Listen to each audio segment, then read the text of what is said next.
ഡെക്കാത്തലോണിൽ ഇപ്പോൾ പോയി കഴിഞ്ഞാൽ ഫ്രീ ആയിട്ട് ഗിഫ്റ്റ് കിട്ടും. ഡെക്കാത്തലോണിന്റെ 50th ആനിവേഴ്സറി പ്രമാണിച്ച് ഇവിടെ ഒരു കോൺടെസ്റ്റ് നടക്കുന്നുണ്ട്. ഓരോ ഫിറ്റ്നസ് ചലഞ്ചസ് ആണ്. അത് നമ്മൾ ജയിക്കുവാണെങ്കിൽ നമുക്ക് ഫ്രീ ഗിഫ്റ്റും സർട്ടിഫിക്കറ്റും കിട്ടുന്നതാണ്. ഞാൻ പോയത് കളമശ്ശേരി ഡെക്കാത്തലോണിലാണ്. ഇന്ത്യയിലെ എല്ലാ ഷോറൂമുകളിലും 24th തൊട്ട് 26th വരെയാണ് ഈ പ്രോഗ്രാം നടക്കുന്നത്. അങ്ങനെ ചലഞ്ച് ഏറ്റെടുക്കാൻ ഞാനും തീരുമാനിച്ചു. ഫ്രീ ആയിട്ട് കിട്ടുന്നതൊന്നും വെറുതെ വിടണ്ടല്ലോ. ഓരോ മണിക്കൂറിലും ചലഞ്ചസ് മാറിക്കൊണ്ടേയിരിക്കും. ചിലപ്പോൾ പുഷപ്പ് ആയിരിക്കാം, പുള്ളപ്പ് ആയിരിക്കാം, അല്ലെങ്കിൽ സിറ്റപ്സ് ആയിരിക്കാം. എനിക്ക് കിട്ടിയ ചലഞ്ച് 1 മിനിറ്റ് ഡെഡ് ഹാങ് ആയിരുന്നു. ഇതൊക്കെ നിസ്സാര എന്നുള്ള രീതിയിൽ ഞാനിതാ തൂങ്ങി നിൽക്കാൻ തുടങ്ങി. നെഞ്ചത്തോട്ട് ഒരു 10 കിലോയും കൂടി വെച്ചിട്ടുണ്ടായിരുന്നേ.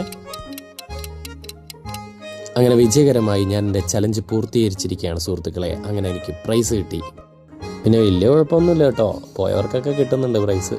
അപ്പം നമ്മൾ ബാക്കി പരിപാടി ശരിക്കും വീക്കെൻഡിൽ കുട്ടികളെയും കൊണ്ടൊക്കെ പോകാൻ പറ്റുന്ന ഏറ്റവും ബെസ്റ്റ് പ്ലേസ് ആണ് ഡെക്കാത്തലോൺ. അവിടെ നമുക്ക് കുട്ടികൾക്ക് വേണ്ടിയിട്ടുള്ള എല്ലാ സ്പോർട്സ് ഐറ്റംസും അതുപോലെ ടോയ്സും ഒക്കെ ട്രൈ ചെയ്യാൻ പറ്റും. അതാണ് അതിൻ്റെ ഒരു പ്രത്യേകത. ഇപ്പോഴത്തെ പിള്ളേർക്ക് പാർക്കിൽ പോകണ്ട, ഡെക്കാത്തലോണിൽ പോയാൽ മതി. എന്താ അല്ലേ? അപ്പം ശരി, അടുത്ത വീഡിയോയിൽ കാണാം.